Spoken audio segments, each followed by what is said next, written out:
जय हिंद दोस्तों, आप लोगों का स्वागत है आपके अपने इस यूट्यूब चैनल लक्ष्य रिसोर्स संस्थान दिल्ली में। देखिए, अभी लेटेस्ट न्यूज है, बहुत ही बड़ी खुशखबरी है उन छात्रों के लिए जो TRE 4 का वेट कर रहे थे। बहुत बड़ी खुशखबरी है। और कुछ ही दिन पहले आप स्टेट का भी खुशखबरी आया था आप लोगों के लिए। और सबसे बड़ी बात इसमें यह है कि जो लोग स्टेट नहीं पास हैं और एलिजिबल हैं स्टेट के लिए, मान लीजिए अभी आप तुरंत जो हैं फॉर्म भरें हैं स्टेट का, तो वो लोग भी इसमें एलिजिबल हैं और बीपीएससी का फॉर्म भर सकते हैं। आप तिथि देख सकते हैं। जो ऑनलाइन आवेदन पत्र भरने से संबंधित तिथि एवं अन्य निर्देश निम्नांकित है। देखिए, भुगतान प्रारंभ होगा वो 1/9/2026 से। ये अगस्त के बाद सितंबर स्टार्ट होने वाला है और उसी में 1 तारीख से भुगतान प्रारंभ हो जाएगा। भुगतान की अंतिम तिथि की बात करेंगे तो 29/9 तक, मतलब लगभग 1 महीना का समय आपको मिलता है। ऑनलाइन आवेदन प्रारंभ करने की तिथि 1/9 से, और ऑनलाइन आवेदन भरने की अंतिम तिथि जो है 30/9 तक, मतलब 30/9 तक आप जो है फॉर्म भर सकते हैं।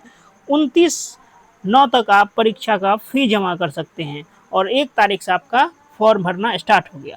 देखिए, या मतलब ये सबसे बड़ी बात है कि जो लोग अभी तुरंत STET का फॉर्म भरे हैं वो लोग भी इसमें एलिजिबल हैं, आप बीपीएससी का फॉर्म भर सकते हैं। हाँ, इसमें एक बात जोर दिया गया है कि जैसे आप बीपीएससी का फॉर्म भर देते हैं, अगर आप स्टेट पास नहीं करते हैं तो आपका बीपीएससी का जो है एडमिट कार्ड जारी नहीं किया जाएगा। लेकिन जो लोग स्टेट पास करते हैं तो उनका बीपीएससी का एडमिट कार्ड भी जारी किया जाएगा।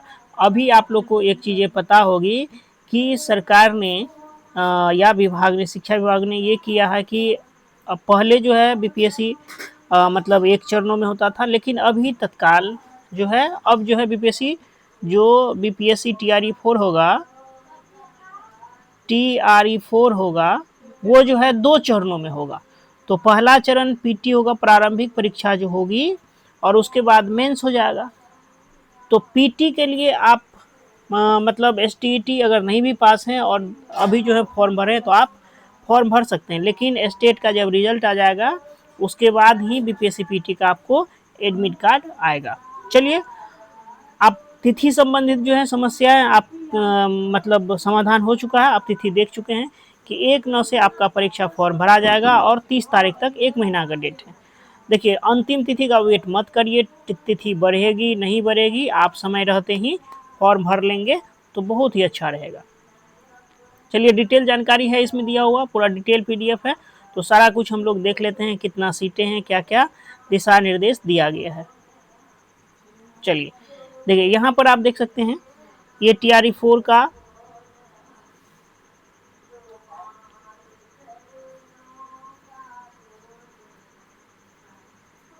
देखिए TRE 4 है के तहत शिक्षा विभाग के अंतर्गत विद्यालय अध्यापक के 32,000, जो आप पहले से सुनते आए हैं, जो हमारे CM साहब हैं उनके द्वारा भी ट्वीट किया गया था, जो 32,388 बीपीएससी का पद आएगा। उसमें किस लेवल के लिए कितना पद आया है वो डिटेल देख लीजिए, सारा डिटेल दिया गया है।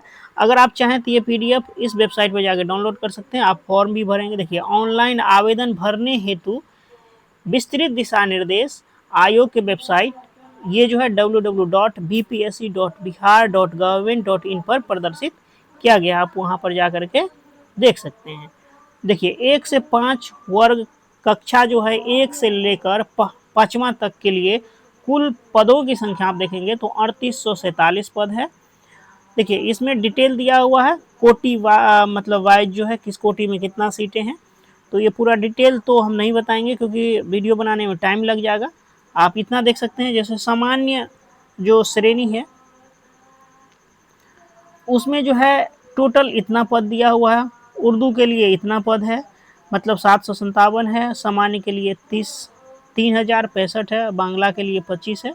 तो कुल आप देख सकते हैं 3847 पद यहाँ दिया हुआ है। उसके बाद 6 to 8 के लिए, कक्षा 6 से 8 के लिए जो है कुल 8563 पद दिया हुआ। उसमें गणित के लिए आप देखेंगे, देखिए गणित एवं विज्ञान के लिए देखेंगे तो लगभग 2188 पद है। सामाजिक विज्ञान के लिए 1190 है और हिंदी के लिए जो है 1098 पद है। इस तरह से पदों की संख्याएं हैं, आप इसका स्क्रीनशॉट लेकर रख लीजिए। आपको आगे अगर ज़रूरत पड़ेगी तो आप देख सकते हैं। कक्षा 9-10 के लिए अब अगर आप देखेंगे तो 9-10 के लिए जो है कुल पदों की संख्या 3877 है। और इसमें देखिए सब्जेक्ट वाइज आप देखेंगे तो कितना पद दिया हुआ है हिंदी के लिए, सब्जेक्ट वाइज भी है और कोटिवार भी है। यहाँ पर सब्जेक्ट दे दिया है, हिंदी है, ये अनारक्षित जो यूआर वर्ग होते हैं, आर्थ ईडब्ल्यूएस के लिए इतना है, पिछड़ा वर्ग के लिए इतने हैं, अत्यंत पिछड़ा के लिए इतना है। इस तरह से आप देख सकते हैं और यहाँ पर कुल दिया हो, इसका भी आप स्क्रीनशॉट ले सकते हैं और आपका जो सब्जेक्ट है, आपका जो श्रेणी है उसमें और टोटल पदों की संख्या आप इससे जानकारी ले सकते हैं।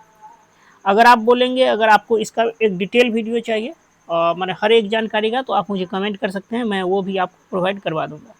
देखिए यहाँ 11-12 की बात करेंगे तो 11-12 में जो कुल पदों की संख्या है सबसे ज़्यादा 16,101 पद है। 16,101 पद, सबसे अधिक पदों की संख्या आप +2 के लिए 11-12 के लिए देखेंगे।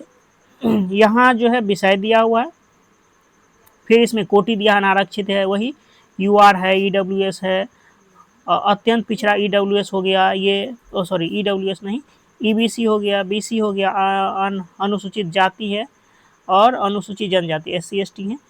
तो आप सब्जेक्ट वाइज और अपने कोटि के हिसाब से आप इसमें पदों की संख्या देख सकते हैं।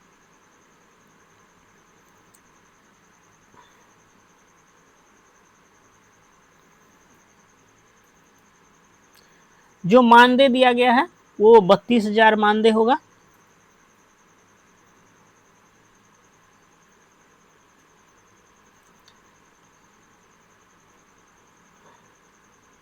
देखिए यहाँ पर जो है विद्यालय अध्यापक के पद पर नियुक्ति हेतु अनिवार्य अर्हता निम्नवत होगी। मतलब आपका जो क्वालिफिकेशन क्या क्या होना चाहिए, चलिए देख लेते हैं एक बार, ये चीज़ें इंपॉर्टेंट है। तो सबसे पहले भारत का नागरिक होना चाहिए, उसके बाद जो है विद्यालय अध्यापक के पद पर नियुक्ति हेतु राष्ट्रीय अध्यापक शिक्षा परिषद द्वारा जो समय समय पर निर्धारित शैक्षणिक एवं प्रशैक्षणिक योग्यता निर्धारित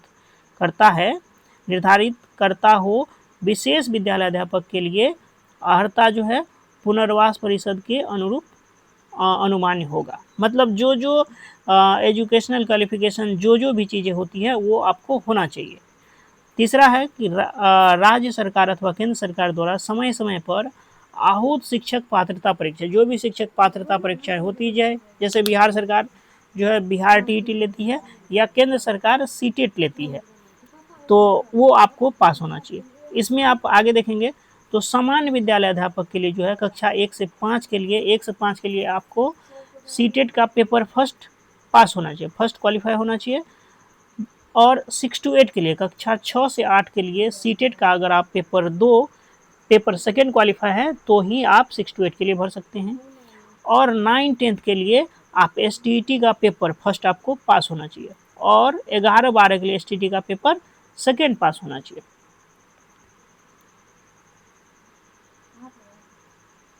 देखिए यहाँ पर मेन बातें दी गई है, इसको आप देख लीजिए, बहुत इंपॉर्टेंट है। देखिए यही बातें हम आपको पहले बताए थे, यहाँ लिखा हुआ है नोट में, वैसे अभ्यर्थी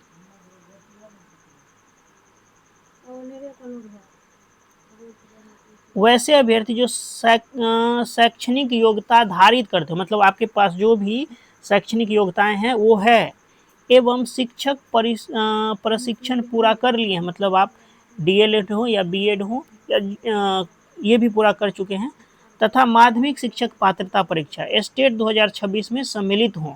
जो मान लीजिए पहले से पास हैं, आप पहले से पास है तो आपके लिए कोई टेंशन की बात ही नहीं है, लेकिन जो पहले से पास नहीं उनके लिए जो STT 2026 अभी निकलने वाली है या निकल गया है, वो पात्रता परीक्षा 2026 में सम्मिलित होने वाले हैं, वे भी विद्यालय अध्यापक के पद पर नियुक्ति हेतु आवेदन दे सकते हैं। पहले हम बता चुके हैं कि अगर आप 2026 में स्टेट का फॉर्म भरे हैं तो भी आप इस BPSC फॉर्म को भर सकते हैं, बशर्ते उन्हें प्रारंभिक परीक्षा, पहले PT मेंस नहीं होता था, एक ही परीक्षा होता था, लेकिन इस बार जो है BPSC TR 4 में PT भी होगा और मेंस भी होगा। तो यही कह रहा है कि प्रारंभिक परीक्षा मतलब PT से पूर्व माध्यमिक शिक्षक पात्रता परीक्षा STET जो 2026 है उत्तीर्ण होना आवश्यक है। मतलब जो परीक्षाएं होगी स्टेट का, उसमें अगर आप STET उत्तीर्ण होंगे, यही बात बताया गया कि आपको देखिए प्रारंभिक परीक्षा से पूर्व माध्यमिक शिक्षक पात्रता परीक्षा स्टेट जो है 2026 उत्तीर्ण होना आवश्यक है। माध्यमिक शिक्षक पात्रता परीक्षा स्टेट 2026 उत्तीर्ण नहीं होने की स्थिति में प्रारंभिक परीक्षा हेतु एडमिट कार्ड जारी नहीं किया जाएगा। मतलब अगर आप पास नहीं करते हैं तो आपका एडमिट कार्ड नहीं आएगा। उन्हें ऐसा परीक्षा में भाग लेने का प्रमाण तथा एडमिट कार्ड एवं परीक्षा फल सहित माध्यमिक शिक्षक पात्रता परीक्षा स्टेट 2026 संबंधित सभी आवश्यक प्रमाण पत्र की मूल प्रति आयोग के द्वारा सत्यापन हेतु मांगे जाने पर ससमय उपलब्ध कराना होगा। तो आप अगर उत्तीर्ण ही नहीं तो कैसे उपलब्ध कराएंगे, इसीलिए बता दिया गया है। तो आप लोग देखिए सबसे बड़ी बात है अभी समय है, स्टेट का जो है बहुत ही मतलब बारीकी से और मेहनत करके आप तैयारी करिए, क्योंकि स्टेट आप पास करेंगे तो ही आपका BPSC का मतलब एडमिट कार्ड आएगा। ये चीज़ें आपको स्पष्ट रूप से कह दी गई है।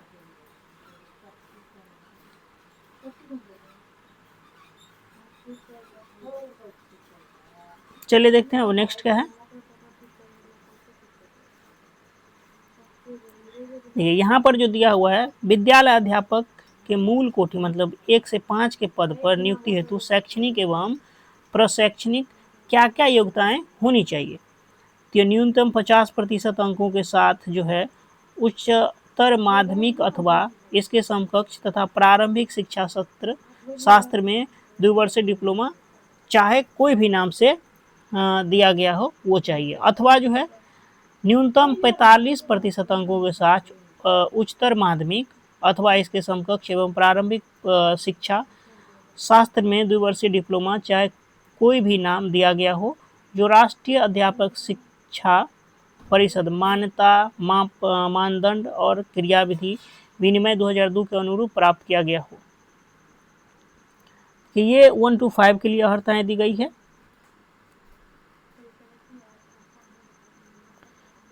उसके बाद देखिए न्यूनतम 50% अंकों के साथ उच्चतर माध्यमिक का मतलब 12th अथवा इसके समकक्ष तथा 4 वर्षीय प्रारंभिक शिक्षा शास्त्र में स्नातक DLED होना चाहिए, और न्यूनतम 50% अंकों के साथ उच्चतर माध्यमिक मतलब 12th होना चाहिए तथा शिक्षा शास्त्र विशेष शिक्षा में द्विवर्षीय डिप्लोमा अथवा जो है स्नातक तथा प्रारंभिक शिक्षा में द्विवर्षीय डिप्लोमा चाहे जिस किसी नाम से जाना जाता हो ये होना चाहिए। परंतुक भी यहाँ पर दिया हुआ है, देखिए परंतुक जो है थोड़ा सा डिटेल है, जिनको आवश्यक है वो आप पढ़ सकते हैं इसको। देखिए एक चीज और यहाँ बहुत इंपॉर्टेंट दिया हुआ है, नोट करके माननीय सर्वोच्च न्यायालय के आदेश के आलोक में NIOS के द्वारा प्रदत्त 18 महीने का जो DLED की उपाधि मान्य होगा वैसे शिक्षक जो दिनांक 10/8/2017 के पूर्व से कार्यरत हों उनकी 18 माह की DLED की डिग्री मान्य होगी। मतलब जो 10/8/2017 से पूर्व NIOS जो 18 महीने का डिग्री लिए हैं वो 10/8/2017 के पूर्व से जो है कार्यरत हैं, उन्हीं की डिग्री 18 माह की DLED की डिग्री NIOS के द्वारा जो DLED किए हुए जो भी अभ्यर्थी होंगे उनकी डिग्री मान्य होगी।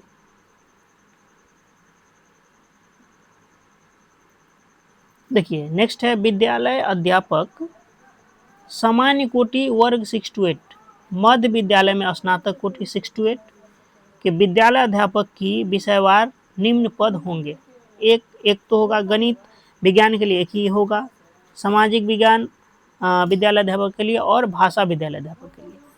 नियुक्ति हेतु न्यूनतम शैक्षणिक एवं प्रशैक्षणिक क्या क्या योग्यताएं आपको होनी चाहिए ये दिया हुआ है।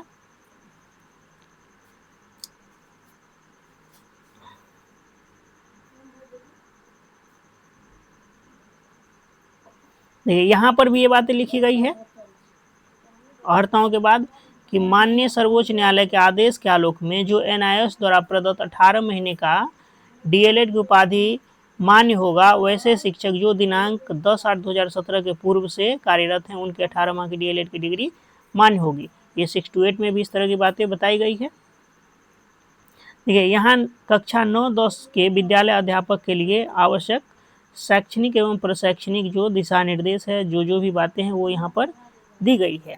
तो आप इसे एक बार डिटेल से पढ़ लीजिए। जैसे देख लीजिए, कह रहा है कि विनिर्दिष्ट विषय समूह में कम से कम 50% अंक सहित किसी भी मान्यता प्राप्त विद्यालय से स्नातक अथवा स्नातकोत्तर में अथवा इसके समतुल्य उत्तीर्ण एवं राष्ट्रीय माध्यमिक शिक्षा परिषद से मान्यता प्राप्त संस्थान से शिक्षा में स्नातक बीएड होना चाहिए, अथवा किसी मान्यता प्राप्त विश्वविद्यालय से स्नातक अथवा स्नातकोत्तर अथवा इसके समतुल्य में कम से कम 45% अंकों सहित स्नातक अथवा स्नातकोत्तर तथा 13/11/2002 के अधिसूचित राष्ट्रीय अध्यापक शिक्षा परिषद मान्यता के लिए आवेदन पत्र जमा करने की समय सीमा। ये मतलब जिनको जरूरत हुए पढ़िए। उसके बाद शारीरिक शिक्षा के लिए जो भी मतलब अप्लाई करेंगे उनके लिए बातें दी गई है।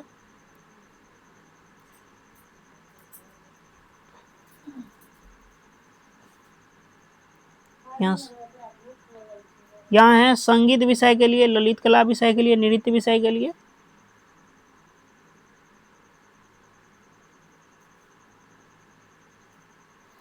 यहाँ आप विषय समूह देख सकते हैं। कक्षा 9-10 के विद्यालय अध्यापक के पद पर नियुक्ति हेतु विषय समूह निम्नवत होगा। तो गणित में क्या होना चाहिए, देखिए, शिक्षा विभाग के अधिसूचना संख्या दिया हुआ है, दिनांक दिया हुआ है कि आलोक में स्नातक स्तर पर गणित के साथ भौतिकी, इलेक्ट्रॉनिक्स, कंप्यूटर साइंस, रसायन विज्ञान, सांख्यिकी विषय में कोई 2 विषय स्नातक स्तर पर पठित हो तथा अथवा इंजीनियरिंग से स्नातक जिसमें गणित की विशेषज्ञता हो। मतलब यहाँ जो है, जैसे मान लीजिए कोई गणित से अगर आप फॉर्म भरना चाहते हैं तो आप गणित पढ़े हैं, उसके साथ साथ भौतिकी होना चाहिए। अगर गणित पढ़े हैं तो उसके साथ साथ आपको फिजिक्स होना ही चाहिए, इलेक्ट्रॉनिक्स या कंप्यूटर साइंस या रसायन, सांख्यिकी, ये विषय होगा तो ही आप गणित के लिए एलिजिबल हैं। उसी तरह से जो है विज्ञान विषय के लिए भी दिया हुआ है, सामाजिक विषय के लिए भी दिया हुआ है। तो आप ये जो है सब्जेक्ट कॉम्बिनेशन है, इसको आप एक बार ध्यान से देख लीजिए। अगर आपको आवश्यकता होगी तो आप मुझे कमेंट करेंगे तो इसका डिटेल वीडियो भी लेके आएंगे आपके लिए, और उससे ये पता चल जाएगा कि आप किस सब्जेक्ट के लिए एलिजिबल हैं और किस सब्जेक्ट के लिए। सब्जेक्ट कॉम्बिनेशन मेन ध्यान में रखना होता है और बाकी चीज़ें तो सामान्य ही है। यहाँ पर कक्षा 11-12 के लिए आप देख सकते हैं, 11-12 के विद्यालय अध्यापक के पद पर नियुक्ति हेतु विषय समूह क्या क्या सब्जेक्ट कॉम्बिनेशन दिया हुआ है। फिजिक्स के लिए जो है फिजिक्स, इलेक्ट्रॉनिक्स, अप्लाइड फिजिक्स या न्यूक्लियर फिजिक्स होना चाहिए। केमिस्ट्री आप मतलब भरेंगे तो केमिस्ट्री या बायोकेमिस्ट्री होगा। इकोनॉमिक्स के लिए, कॉमर्स के लिए, बोटनी जूलॉजी के लिए, मैथ के लिए मैथ या अप्लाइड मैथमेटिक्स कोई भी हो तो आप भर सकते हैं। यहाँ पर जो है कंप्यूटर विषय के लिए दिया हुआ है।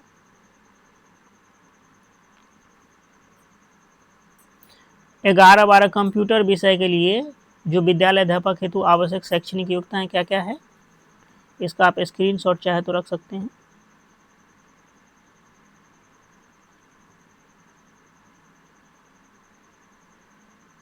चलिए और देखते हैं क्या क्या जो है इम्पोर्टेंट बातें हैं, महत्वपूर्ण बातें आप लोग के लिए, वो देख लेते हैं। यहाँ पर जो आयु सीमा के बारे में बताया गया है।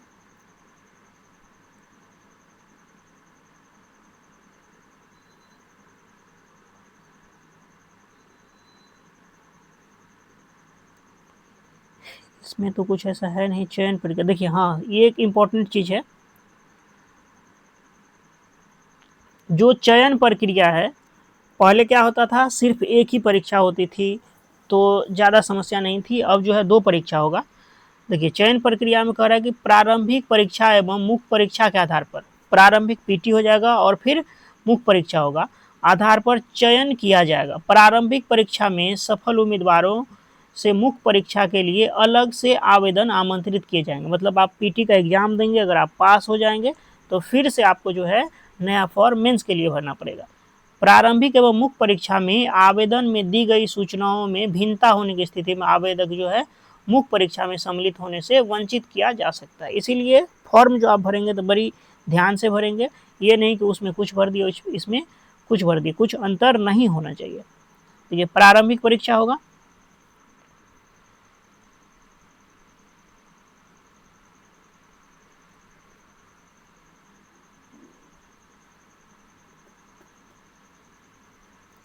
ये वैकल्पिक प्रश्न हो गए। देखिए यहाँ पर आप देखेंगे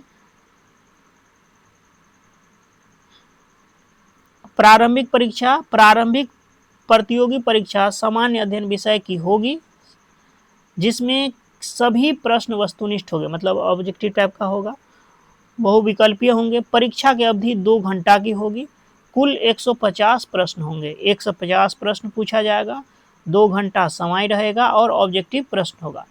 प्रत्येक प्रश्न 1 अंकों का होगा। प्रश्नवार बहुविकल्पीय उत्तरों में से प्रश्नवार किसी एक उत्तर का चयन आप अपेक्षित होगा, मतलब आप एक उत्तर मतलब किसी भी प्रश्न का अगर 5 ऑप्शन दिया गया तो कोई एक जो अपेक्षित है, जो सही है, उसको आप चयन कर सकते हैं। दूसरा दिया है प्रारंभिक परीक्षा में गलत उत्तर के लिए नकारात्मक अंक, निगेटिव मार्किंग किया जाएगा। ये बहुत ही बड़ा अपडेट है, बहुत ही बड़ी न्यूज है। देखिए निगेटिव मार्किंग होगा, वो भी कितना होगा, 1/3।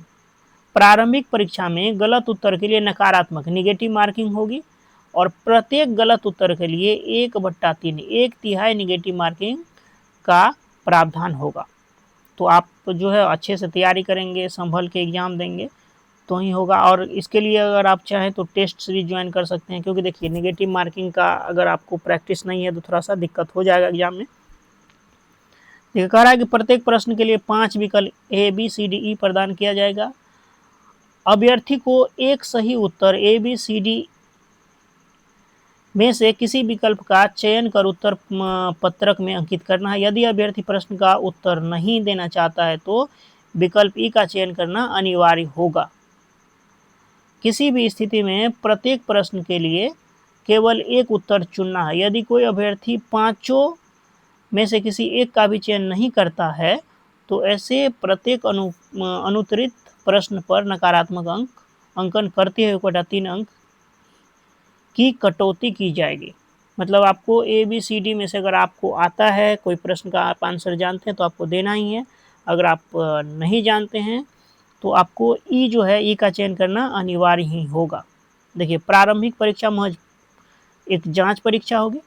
इस तरह से PT होगा। देखिए उसके बाद जो है आप आगे भी देखेंगे मुख्य परीक्षा भी होगा, मतलब PT हो जाने के बाद उसमें अगर आप पास कर जाते हैं तो आपसे फिर फॉर्म भरवाया जाएगा इसी तरह से मुख्य परीक्षा के लिए। और मुख्य परीक्षा के लिए आप यहाँ देखेंगे, देखिए मुख्य परीक्षा वस्तुनिष्ठ के लिए परीक्षा संरचना एवं पाठ्यक्रम निम्नांकित हो गए, मतलब वो भी वस्तुनिष्ठ परीक्षा ही होगा, ऑब्जेक्टिव ही होगा। यहाँ देखिए भाषाहरता एवं सामान्य अध्ययन जो है ये भी प्रश्नों की संख्या 150 होगी, जिसमें भाग 2 होगा। भाग 1 में 30 प्रश्न होंगे और भाग 2 में 120 प्रश्न होगा। परीक्षा की अवधि की बात करेंगे तो मेंस जो है वो 2.5 घंटे का हो जाएगा और कुल 150 अंक का होगा। इसमें जो है प्राथमिक विद्यालय के लिए क्या क्या होगा देख लीजिए। यह पत्र जो है 2 भाग में, भाग 1 और भाग 2 होगा। भाग 1 में जो है अंग्रेजी, हिंदी, उर्दू जो भी आप चुनेंगे भाषा का व्यवहारिक ज्ञान। इस भाग में अर्हतांक जो है कम से कम 30% अनिवार्य होगा, मतलब आप सिर्फ 30% ला लेते हैं तो इसमें आप क्वालिफाई माने जाएंगे। उसके बाद देखिए भाग 2 जो है ये सामान्य अध्ययन का होगा।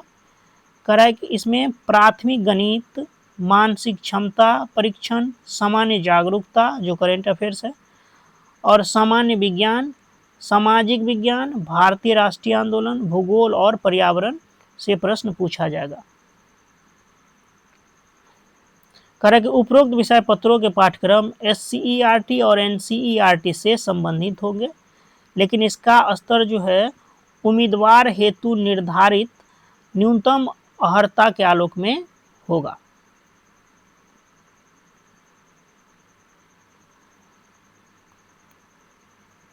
चलिए उसके बाद जो है 6 to 8 के लिए आप देख लेते हैं। 6 to 8 के लिए इसमें जो है उच्च मध्य विद्यालय कक्षा 6 से 8 के लिए जो है इसमें भी भाषाहरता, सामान्य अध्ययन एवं जो विषय आप जिस विषय से फॉर्म भरेंगे उस विषय का प्रश्न होगा। जो कुल प्रश्नों की संख्या होगी 150, भाग 1 में 30 प्रश्न और भाग 2 में 40 प्रश्न और भाग 3 में 80 प्रश्न होगा। समय 2.5 घंटा मिलेगा, 150 अंक का होगा।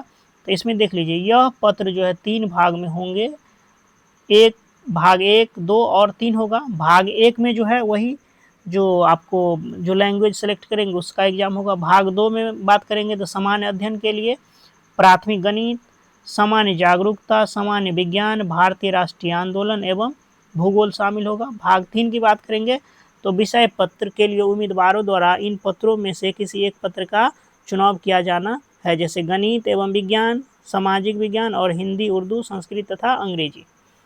तो जो सब्जेक्ट आपका होगा, जिस सब्जेक्ट से आप भरेंगे, जैसे अगर आप गणित विज्ञान के हैं या हिंदी उर्दू के हैं या सामाजिक विज्ञान के हैं, तो उससे 80 प्रश्न भाग 3 में जो दिया गया है 80 प्रश्न उससे पूछा जाएगा।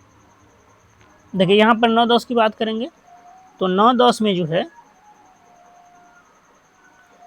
9-10 में भाषाहरता सामान्य अध्ययन में आपका जो विषय है वही होगा। 150 प्रश्न होगा, इसमें भी 3 भाग होगा, भाग 1, भाग 2, भाग 3। भाग 1 में 30 प्रश्न होगा, भाग 2 में 40 होगा, भाग 3 में जो 80 प्रश्न होगा।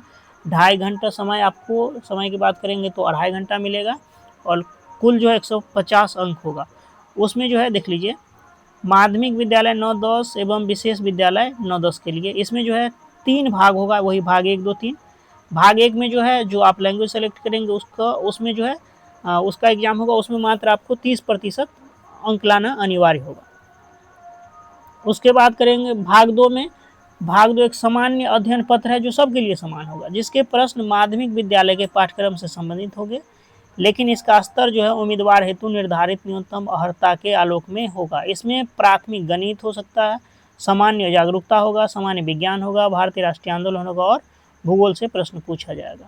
उसके बाद भाग 3 की बात करेंगे तो भाग 3 में विद्यालय अध्यापक 9-10 एवं विशेष विद्यालय अध्यापक 9-10 के लिए विषय पत्र है। उम्मीदवार देखिए इसमें जो है ये समझिए कि आप जिस सब्जेक्ट को चुनेंगे, आप जिस सब्जेक्ट का एग्जाम देंगे, जिस सब्जेक्ट का आप शिक्षक बनेंगे, तो उसी सब्जेक्ट से आपको भाग 3 में प्रश्न पूछा जाएगा। देखिए यहाँ पर है कि 9-10 के सामाजिक विज्ञान के चयन करने वाले अभ्यर्थी यदि सेक्शन 1 में इतिहास विषय का चयन करते हैं तो सेक्शन 2 में भूगोल अर्थात अर्थशास्त्र, राजनीति शास्त्र विषय में किसी एक विषय का चयन करेंगे, और यदि अभ्यर्थी द्वारा सेक्शन 1 में भूगोल का विषय का चयन करते हैं तो सेक्शन 2 में अर्थशास्त्र, राजनीति शास्त्र विषय में से किसी एक का विषय का चयन करेंगे। जो प्रश्न जो है SCERT या NCERT से ही होगा। उसके बाद देखेंगे यहाँ पर 11-12 में, तो 11-12 की बात जब आप करेंगे, देखिए 11-12 में जो है ये भी भाषाहरता सामान्य अध्ययन एवं विषय होगा, उसमें भी 150 प्रश्न होंगे, इसमें भी 3 भाग होगा। भाग 1 में 30 प्रश्न, भाग 2 में 40 और भाग 3 में जो 80 प्रश्न होगा। आपको समय की बात करेंगे तो 2.5 घंटा मिलेगा, कुल अंक 150 होगा। देखिए इसमें 3 भाग होंगे, 1, 2, 3। पहला भाग जो होगा वही आप जो लैंग्वेज चूज करेंगे, हिंदी इंग्लिश हो या अंग्रेजी, हिंदी अंग्रेजी उर्दू बांग्ला जो भी आप चूज करेंगे, और आपको 30% अंक लाना अनिवार्य होगा। भाग 2 की बात करेंगे तो ये जो है जो सबके लिए समान होगा। देखिए यहाँ पर जो है समान अध्ययन पत्र है जिससे प्रश्न उच्च माध्यमिक विद्यालय के पाठ्यक्रम से संबंधित होगा, लेकिन इसका स्तर जो है उम्मीदवार हेतु निर्धारित न्यूनतम अर्हता के आलोक में होगा। इसमें जो है प्राथमिक गणित पूछा जाएगा, सामान्य जागरूकता, सामान्य विज्ञान, भारतीय राष्ट्रीय आंदोलन और भूगोल पूछा जाएगा। फिर भाग 3 में जब जाएंगे तो भाग 3 में जो है वही होगा जो आप सब्जेक्ट चूज करेंगे, आप जिस सब्जेक्ट से टीचर बनना चाहते हैं, जैसे आप कोई मैथ से हैं, कोई ज्योग्राफी से है, जो भी सब्जेक्ट है आप उस सब्जेक्ट से ही आपको प्रश्न पूछा जाएगा। तो इस तरह का ये इंफॉर्मेशन है। हाँ देखिए यहाँ साक्षात्कार के बारे में दिया गया। साक्षात्कार जैसे PT हो गया, मेंस हो गया, इंटरव्यू की बात करेंगे तो इसमें साक्षात्कार नहीं लिया जाएगा, सिर्फ PT और मेंस के आधार पर ही चयन हो जाएगा। अब जो है इसका डिटेल आप जो है डिस्क्रिप्शन बॉक्स में हम लिंक दे देंगे, आप वहाँ से इसका डिटेल नोटिफिकेशन डाउनलोड कर सकते हैं और इसको आप एक बार चाहें तो फॉर्म भरने से पहले अच्छे से आप पढ़ सकते हैं इसको। चलिए इस वीडियो में इतना ही रखेंगे। डेट की बात करेंगे तो इसका आप एक बार स्क्रीनशॉट ले लीजिए, इसमें डिटेल दिया हुआ है किस तारीख से क्या फॉर्म कब से स्टार्ट होगा, कब तक डेट है, कब भुगतान करेंगे, ये आप भूलेंगे नहीं। भूलेंगे तो फिर आपको दिक्कत हो जाएगा। चलिए, थैंक्स फॉर वॉचिंग। इस वीडियो में इतना ही है। आगे अगर आपको और डिटेल कोई भी जानकारी चाहिए तो आप मुझे कमेंट कर सकते हैं।